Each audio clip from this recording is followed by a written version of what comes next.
I pasal ti ilu tanga hichiana I pasal ti maya chu ikinian kia derin kahon gina office ko nga na sitno muna nalutang ti uno sanga sam su ti maya chu kinian kia ni o sam sang long ni bewa o hawa ho pi khon long ni bewa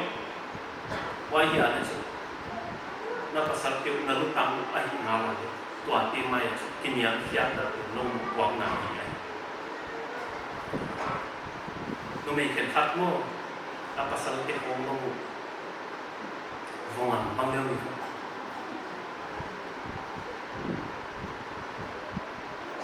nanui na diwa no laka din zo ka king takol ke ya tak takay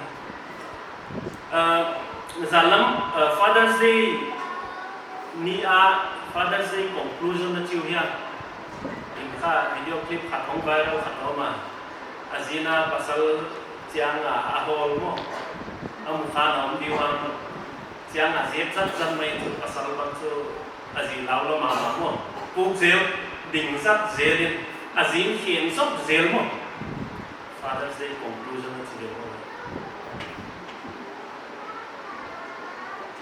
pasal te bang chu kina thulim ke le ude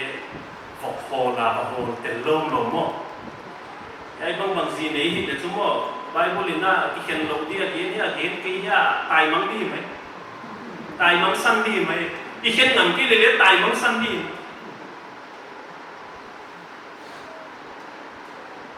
amu haum di deu sino ka ni azina pasal pin ka zim zat zat mai ahat bang kital pu zel su kham su mai ti mo cha zim se pin kin law khen mo he pi wa lo tele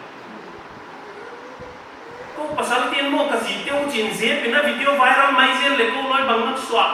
tamai zen diwam khobelen ngam no lo wa ko dini de wa tak tak ge sisu ke na hon chi diu to nu me tengina man lo swa dini de wa new sa bang bang yam na gel diu to social media nam teng gel di wai pa mong mi na le lo gan hing sa le khok so ang teng na gel cô pasal tên mùi video mo quay con mùi lemo la video clip con mùi cô cho mùi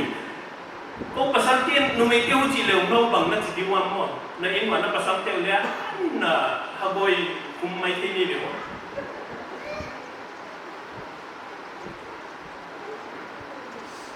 Father's Day conclusion ko chỉ lom lo hi cha na mo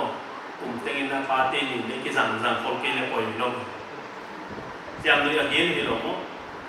nute ni changa nute hoina nute man phadan nute thupi dan nute pa ta kwai dan nute ina le tan ke pate ni atun changa pate mo kwang na zo lo dan a hoi lo dan wa thulim lo dan ge chit ta ka ye na chi lo mo social media cham lo ina ki chi tel ka hi changa na hon za zik ti wa le câu gì thì rồi Bible na gì na hi mo pasal ti mo ngam bang le o hi min khong sam zat zat mo pasal ti min khong sam zat zat tom to ka hiyo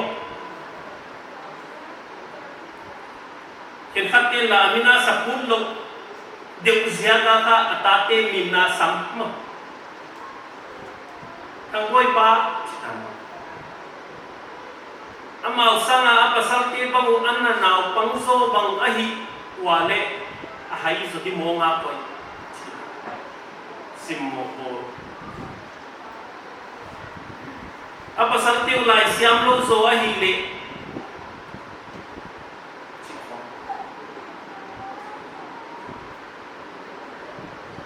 pasal zai dam ne ti bang le apasal ti simmo pia pasal khop được để khát đi khá vàng sẽ sắc là cái sao chứ alom tiêu pasal dài dòng tiêu để kia băng in ấy một chân nâu pa cho vậy chân mò nâu pa cho là thu mang in chân mò nâu pa cho hết chi hiện thì vậy và các bạn sẽ có mà khi lấy mo quay dài dòng pasal lấy khá pa lấy khá nun lấy mo pasal dài dòng lấy khá này chân thầm pa cái sao nu me pasal za ta te na pasal te umit ni chu ving tet te tuin a pasal te umit me ving tet te wa pasalin bang dia bang dua anung sima banga a pasal amut afu lo nia ka pasal lu sima banga ma ti tet te tuin wacha a pasal sungkuan te na san kha bol hoi wei be pasal zana nei lo pasal bang ma sim lo te mo a pasal te sungkuan te na san bang ma sim na pasal sungkuan te na bol da na patinan na pasal na zaya na zakiya chi mang le tilang de